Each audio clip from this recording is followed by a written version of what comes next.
2016 में रिलीज हुई आमिर खान की दंगल फिल्म को आज तक बॉलीवुड की नंबर 1 मूवी के तौर पे देखा जाता है, क्योंकि महज 70 करोड़ की बजट में बनी इस फिल्म ने पूरी दुनिया में 2000 करोड़ रुपए से भी ज्यादा की कमाई की। इसके साथ साथ ही 2023 में आई पठान फिल्म को भी बॉलीवुड की सबसे सक्सेसफुल मूवीज में गिना जाता है, क्योंकि यह भी 270 करोड़ में बन के वर्ल्ड वाइड 1000 करोड़ रुपए से भी ज्यादा की कमाई की। अब ये दोनों तो थी हिट मूवीज, लेकिन बॉलीवुड में हिट मूवीज भी कभी कभार फ्लॉप बन जाती है और फ्लॉप मूवीज भी हिट। जैसे कि 2018 में रिलीज हुई सलमान खान की रेस 3 मूवी को आज के दिन लोग एक बिग फ्लॉप के तौर पे देखती है। इसको टोटल 5 में से सिर्फ 2 पॉइंट्स मिली, लेकिन इसके बावजूद भी इस फिल्म ने अपने बजट से 1.5 गुना ज्यादा पैसा कमाया। 180 करोड़ में बनी इस फिल्म ने पूरी दुनिया में 300 करोड़ रुपए से भी ज्यादा की कमाई की। वहीं पर दूसरे तरफ 1970s में आई मेरा नाम जोकर फिल्म को अपने टाइम की one of the best film के तौर पे देखा जाता था, लेकिन इतने अच्छे होने के बावजूद भी इस फिल्म ने इतने पैसे गवाए कि फिल्म के डायरेक्टर राज कपूर बैंकरप्ट हो गए।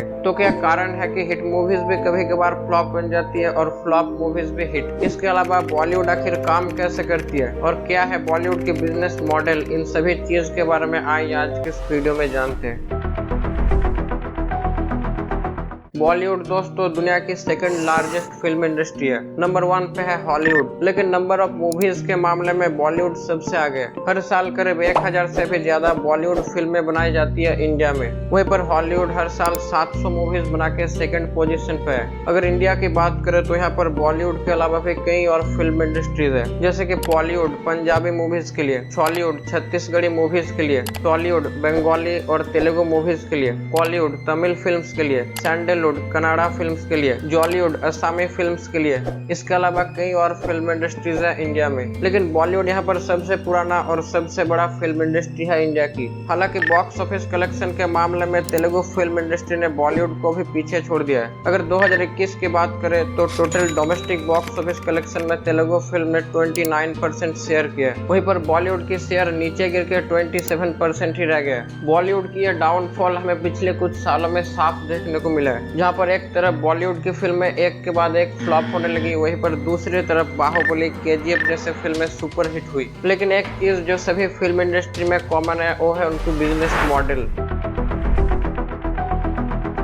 फिल्म बनने की जो प्रोसेस होती है उसको टोटल 5 स्टेजेस में डिवाइड किया जाता है। Development, pre production, production, post production और डिस्ट्रीब्यूशन। जो डेवलपमेंट स्टेज होती है उसमें फिल्म की स्क्रिप्ट को लिखा जाता है। ये स्टेज किसी भी फिल्म का एक मोस्ट इम्पोर्टेंट पार्ट होता है, क्योंकि कौन सी मूवी हिट होगी और कौन सी फ्लॉप, ये चीज बहुत हद तक फिल्म के डेवलपमेंट के ऊपर ही डिपेंड करता है। फिल्म में जो डायलॉग्स वगैरह यूज किया जाता है उन सभी को इसी स्टेज में कई लोगों के द्वारा लिखा जाता है, और अगर ये डायलॉग्स हिट नहीं होंगे तो फिल्म कैसे हिट बनेगी।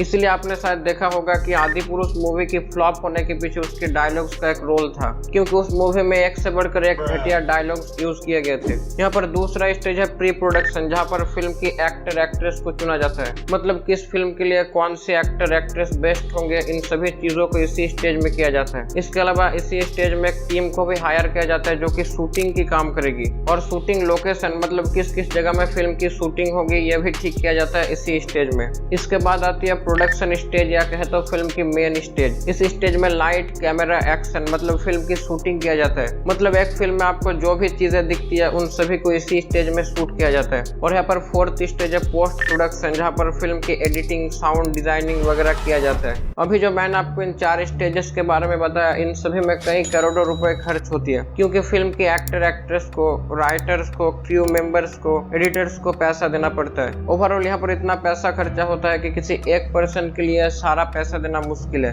एक एवरेज बॉलीवुड मूवी में जो खर्चा होती है वो करीब 50 से 60 करोड़ के आसपास है। हालांकि आज के दिन जो मूवीज बन रही है उनकी बजट 300 करोड़ 400 करोड़ को तक टच कर रही है। जैसे कि पठान मूवी की अगर बात करें तो उसकी बजट 250 करोड़ के आसपास है। तो ऐसे में कई बड़े बड़े कंपनीज फिल्म में पैसा देने की काम करती है, जिसको प्रोडक्शन हाउस कहा जाता है। आपने शायद T Series, Yashraj films, UTV motion picture, शादी का नाम सुने होंगे। ये सब के सब प्रोडक्शन हाउस है जो कि फिल्म फिल्म को बनाने में आया सारा खर्चा उठाती है। लेकिन जब फिल्म की बजट कम होती है तब कभी कभार 1 या 2 आदमी ही ये सारा पैसा देती है। इन लोगों को कहा जाता है प्रोड्यूसर। जैसे कि 2012 में आई कहानी फिल्म की बजट थी सिर्फ 8 करोड़, और 8 करोड़ किसी भी बड़े प्रोड्यूसर के लिए कोई बड़ी रकम नहीं है। फिल्म में जो प्रोड्यूसर्स होती है वो एक इन्वेस्टर की तरह काम करती है। वो फिल्म में अपना पैसा इन्वेस्ट करता है और अगर यह फिल्म हिट गई तो उनको प्रॉफिट मिलेगी, और अगर यह फ्लॉप हुई तो उनको भारी लॉस उठाना पड़ेगा। इसके बाद आती है डायरेक्टर, जो कि फिल्म बनाने की काम करते हैं। किसी भी फिल्म की जो पहले वाले 4 स्टेजेस है, यानी डेवलपमेंट, प्री प्रोडक्शन, प्रोडक्शन और पोस्ट प्रोडक्शन, इन सभी को डायरेक्ट किया जाता है डायरेक्टर के द्वारा।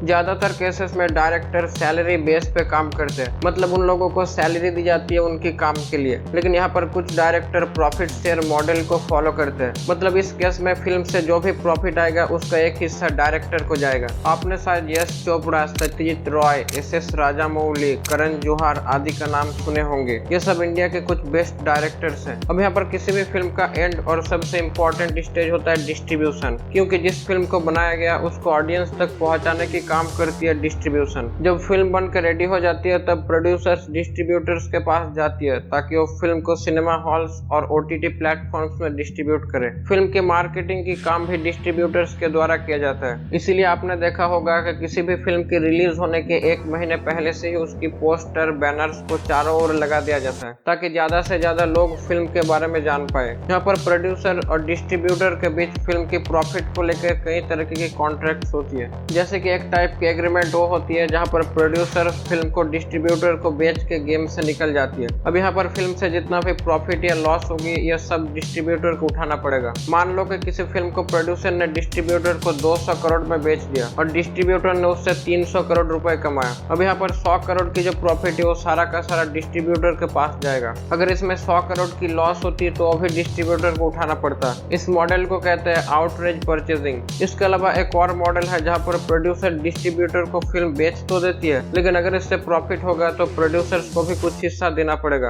और अगर इससे लॉस हुआ तो प्रोड्यूसर्स को भी लॉस उठाना पड़ेगा। इसको मिनिमम गारंटी रॉयल्टी कहते हैं। डिस्ट्रीब्यूटर के पास फिल्म आने के बाद वो उस फिल्म से पैसा कमाने के लिए फिल्म की राइट्स को अलग अलग जगह पे बेच देती है। जैसे कि जब भी किसी टीवी चैनल पर पहली बार किसी नई फिल्म को दिखाया जाता है तब टीवी चैनल्स डिस्ट्रीब्यूटर्स को पैसा देती है इस राइट के लिए। जैसे कि पठान मूवी को सबसे पहली बार स्टार गोल्ड चैनल पर दिखाया गया था। इसका मतलब यह हुआ कि स्टार नेटवर्क ने पठान की जो डिस्ट्रीब्यूटर है उसको पैसा दिया था ताकि फिल्म सिर्फ स्टार गोल्ड चैनल पे ही दिखाया जाए, और जब ऐसा किया जाता है तब उसको वर्ल्ड टेलीविजन प्रीमियर बोला जाता है। इसके अलावा डिस्ट्रीब्यूटर्स OTT प्लेटफॉर्म्स को भी फिल्म की राइट बेच के पैसा कमाती है। उसी पठान मूवी की अगर बात करें तो इसको प्रोड्यूस और डिस्ट्रीब्यूट किया गया था यशराज फिल्म्स के द्वारा, और उसकी OTT राइट्स पे अमेजन प्राइम वीडियो ने 100 करोड़ में खरीदा। ये तो थी डिजिटल मीडिया की बात, लेकिन सिनेमा हॉल से डिस्ट्रीब्यूटर कैसे पैसा कमाती है? दरअसल जब किसी भी सिनेमा हॉल्स में टिकट्स बेची जाती है तब उससे जो प्रॉफिट होती है उसे बॉक्स ऑफिस कहा जाता है, और जितना भी पैसा एक फिल्म कमाती है टिकट्स बेच के उसको बॉक्स ऑफिस कलेक्शन कहा जाता है। थिएटर से जो पैसा कमाया जाता है उसका कुछ हिस्सा टैक्स के तौर पे सरकार को भी देना पड़ता है। अगर टिकट का प्राइस 100 रुपए से ज्यादा है तो उसका अराउंड 18% टैक्स के तौर पे लिया जाता है, और अगर ये अमाउंट 100 रुपए से कम है तो ये टैक्स चार्जेस 12% होंगी। सभी तरीके के टैक्स देने के बाद जो पैसा बचता है उसको नेट कलेक्शन कहा जाता है। अगर ये नेट कलेक्शन फिल्म के बजट से ज्यादा है तो उस फिल्म को प्रॉफिटेबल माना जाएगा, और अगर ये अमाउंट नेट कलेक्शन से कम है तो ये फिल्म फ्लॉप जाएगी। जैसे कि आदि पुरुष फिल्म की अगर बात करें तो इसने 10 दिनों के अंदर सिर्फ 274 करोड़ की ही नेट कलेक्शन की, जबकि फिल्म की बजट थी 700 करोड़,